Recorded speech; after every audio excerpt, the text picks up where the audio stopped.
कर्मण्येवाधिकारस्ते मा फलेषु कदाचन मा कर्मफलहेतुर्भुः मा ते सङ्गोत्स्वकर्मणि। Hare Krishna, Krishna Krishna, Hare Hare, Hare Rama, Rama Rama, Hare Hare. Hare Krishna, Krishna Krishna, Hare Hare, Hare Rama, Rama Rama, Hare Hare. Hare Krishna, Krishna Krishna, Hare Hare, Hare Rama, Rama Rama, Hare Hare. Hare Krishna,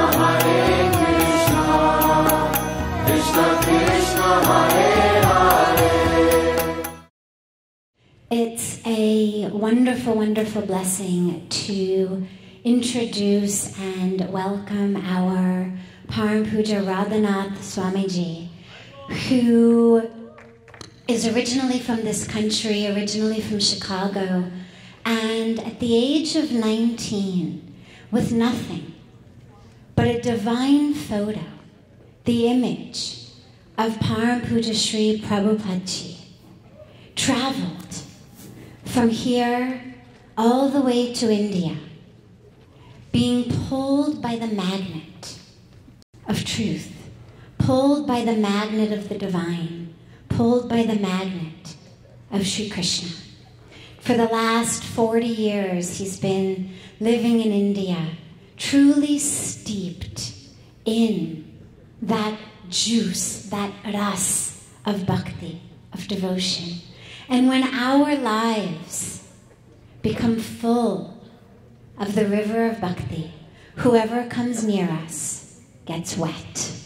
And that is the wonderful, wonderful joy and gift that our Puja Radhanath Swamiji has, is not only to speak about bhakti, but actually to bring all of the listeners into that river of bhakti so that they also become wet with the love and the devotion and the presence of Bhagwan Sri Krishna. Through his talks, through his stories, through his book, The Journey Home, one really feels that we're not only hearing about the lands of Vrindavan and Mathura and Govardhan, but that we are actually back there, listening to Sri Krishna play his flute, dancing with the gopis in the moonlight.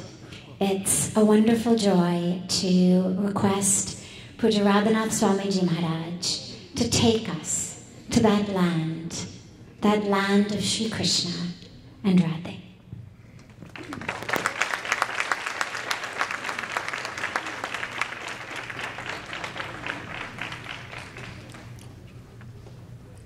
Om Agyantimidandasya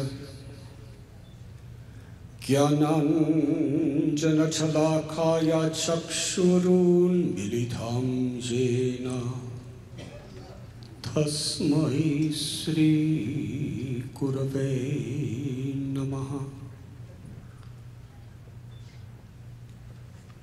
Namo Mahapadanyaya Krishna Prema Pradayate Krishnaya Krishna Chaitanya Namane Gauradvishe Namaha. He Krishna Karuna Sindhu Dinabandhu Jagatpate Gopesha Gopika Kanta Radha Kanta Namostute Top Tapta Kanchana Gaurangi Radhe Vrindavaneshwari Vrishabhanu Sute Deve Pranamami Hari Priye Pranamami Hari Priye Sri Krishna Chaitanya Prabhu Nityananda Sri Advaita Gadadhara Shivasati Gaur Bhaktivinoda Hare Krishna Krishna Krishna Hare Hare Hare Rama Rama Rama Hare Hare.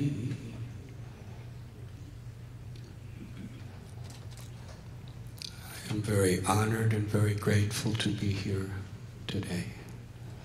Special gratitude to all the Maharajas and saints who are assembled, and to all of you. Actually, everything I planned to say, Tulsi Devi already said.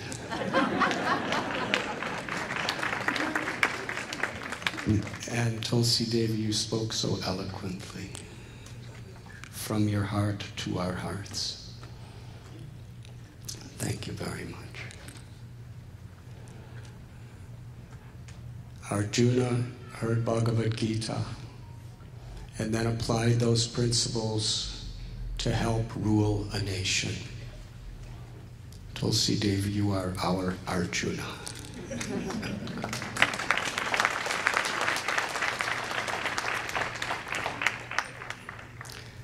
But still I have to say something.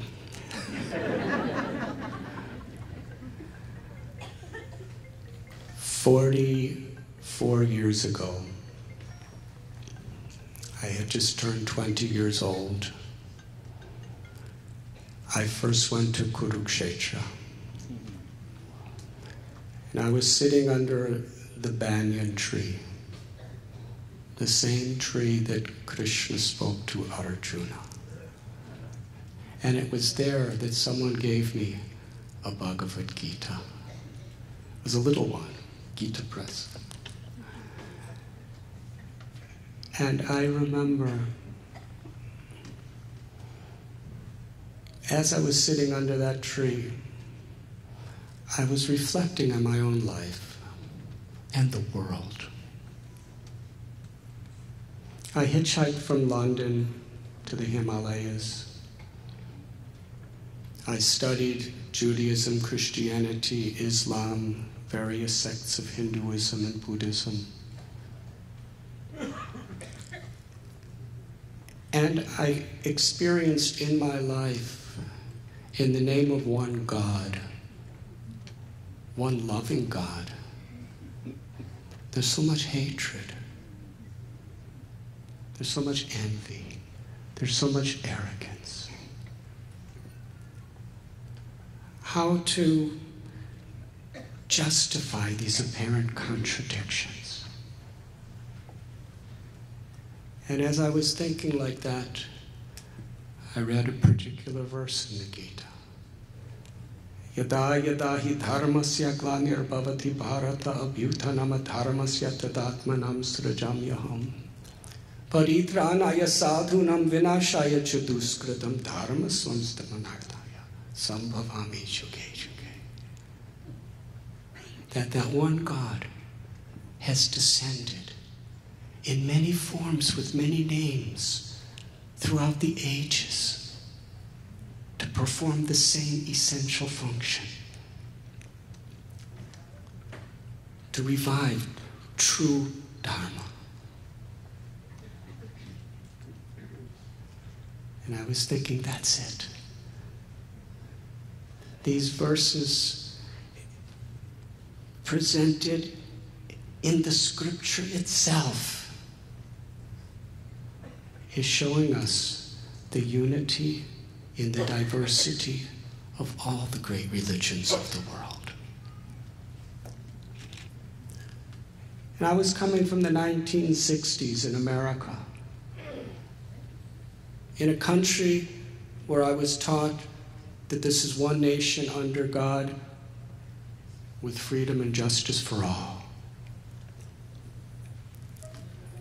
But if you are from a minority religion or a minority race or a different color, there wasn't really much freedom or equality. And I saw that same syndrome happening in so many places in the world, and it's no different today. How can we actually really establish that equality? And under that banyan tree in Kurukshetra, I read another verse.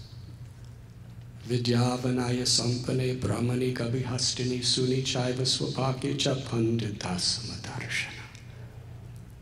What is true wisdom? Not just how much data we collect in our brains. True wisdom is the capacity to see every living being with equal vision. Whether one's a priest, or whether one's in business or education, whether one is black or white or red or yellow or brown, whether one is male or female, whether one is from the east or the west, rich or poor, educated or uneducated, whether one is a human or an elephant or a cow or a dog or a cat, wherever there's life, it is sacred.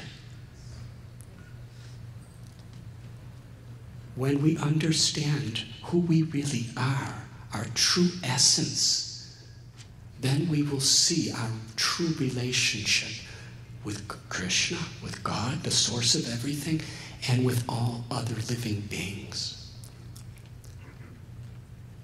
Tulsi Devi was quoting from the 2nd chapter. Najayate mriyate vakadachat. Who am I? The true self, the living force within every living being, is never born. Nahanyate hanyamane sarire, and never dies. Mamaivam so jiva loke jiva bhuta sanatana, manashashtanendriyani prakriti stani karashati. Every living being, Krishna says, is part and parcel of me. Aham bija pradhavita. When we understand our true relationship, body, mind, and soul, with Krishna, then we, not just as a theoretical conception, but as the true only reality, we realize we are all brothers and sisters. To love God is expressed through compassion to all beings. People are looking for peace. There's so much greed, envy, anger, selfish lust, arrogance, illusion in this world. That's the true disease.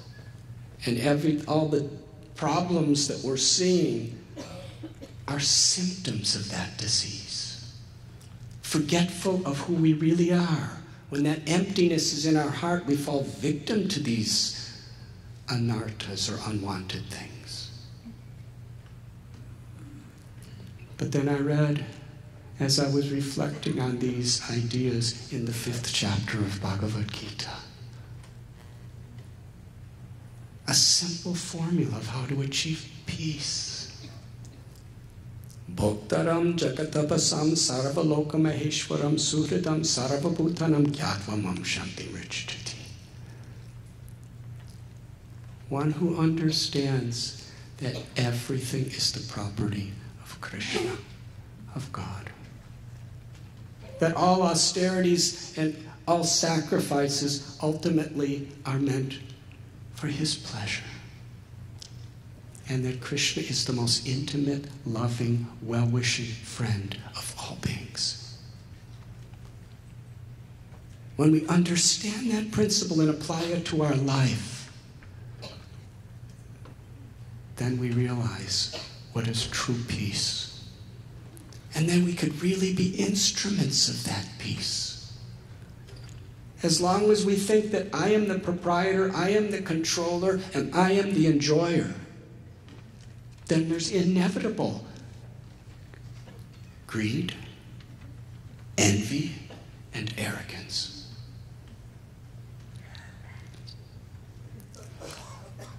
Whatever we have, Krishna teaches in Bhagavad Gita, our intelligence, he says, I am the intelligence of the intelligence. I'm the strength of the strong. I'm the proprietor of all planets and everything. We are caretakers.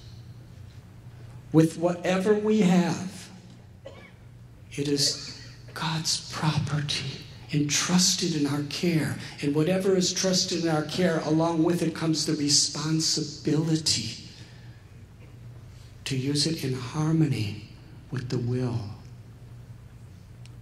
of our Supreme Beloved. When we live by that principle, then we understand that what we have is meant for sharing. Seva.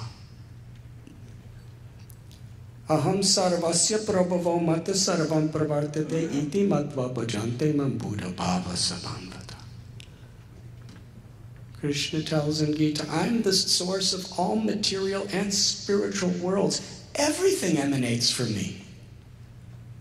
The wise who know this perfectly engage in my loving service and worship me with all their hearts. If you water the root of the tree, that water naturally extends to every leaf, every flower, every twig of the tree. Krishna says, Aham sarvasya prabhu, I'm the root, the source of everything. When we offer our love to Krishna, our love extends in the form of compassion to every living being. That is Dharma. That is the essence of religion. It's not a sectarian concept. The Bhagavad Gita teaches the essential universal principles and how to live with those principles. Tesham satata yuktanam bhajatam priti purvakam dadami buddha yogam tam yena mamupayantate. One who is constantly devoted and worships me with love, Krishna says, I give the understanding by which they could come to me. When I read this verse, it meant so much. Because even though we may understand so many things, still, the pullings of the illusory energy or Maya are very, very strong. But if we just sincerely live by this principle of being constantly devoted and worship Krishna with love, if that is truly our aspiration,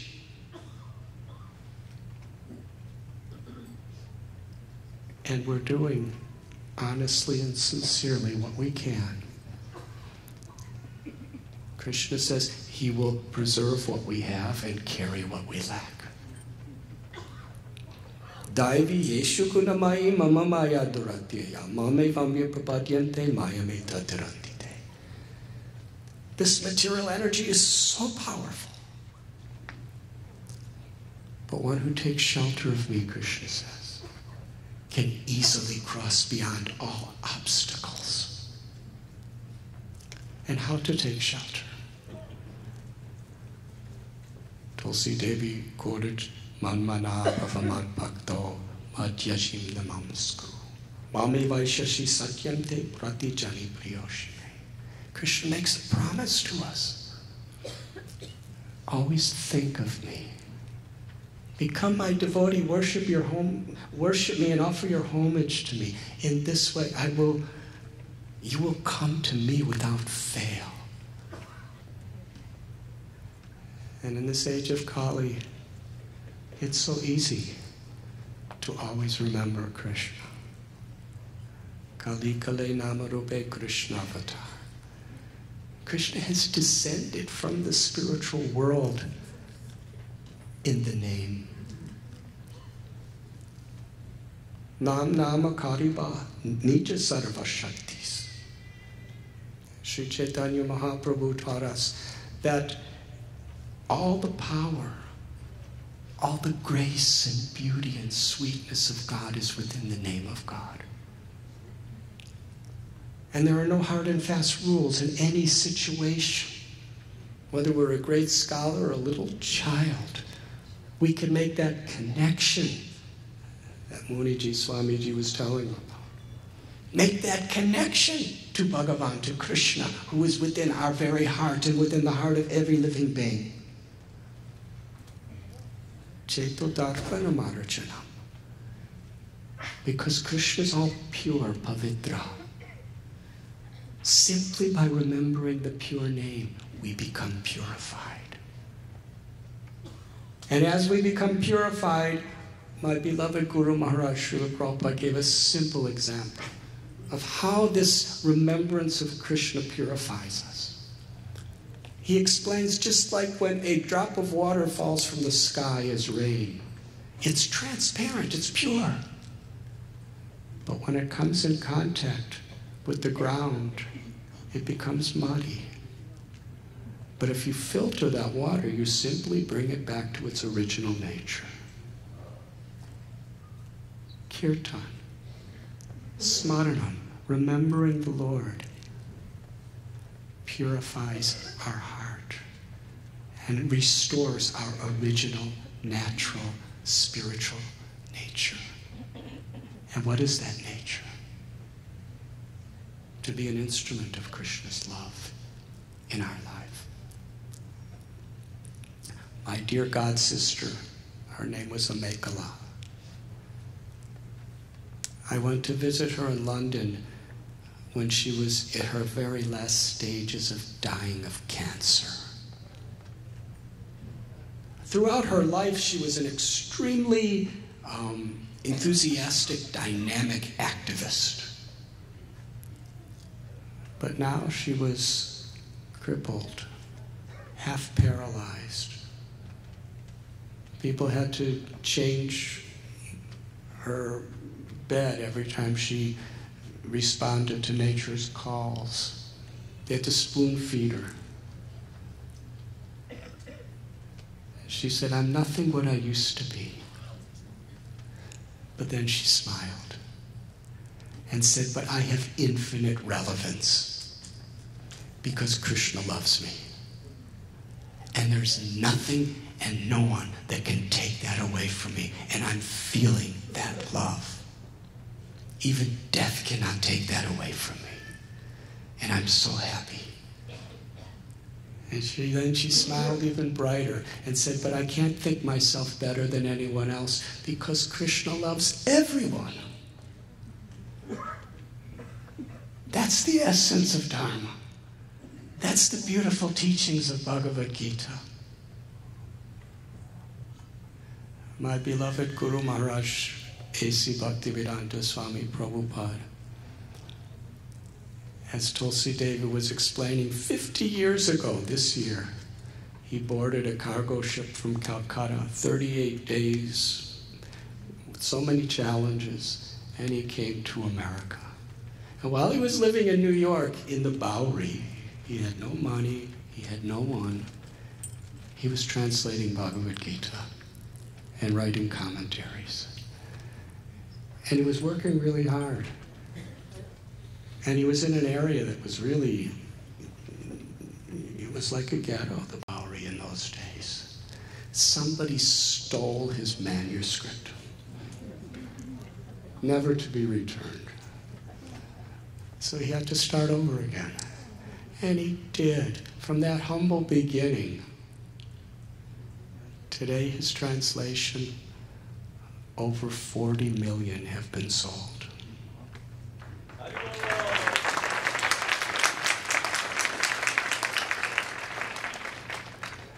It's an inspiration. He simply taught us how,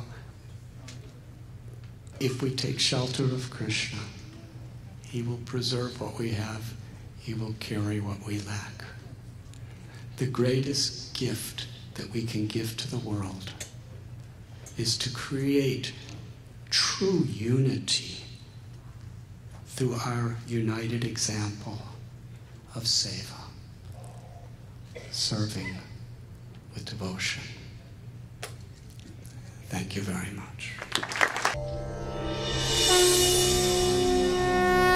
कर्मण्येवाधिकारस्ते मा फलेषु कदाचन मा कर्मफलहेतुर्भुः मा ते सङ्गोत्स्वकर्मणि.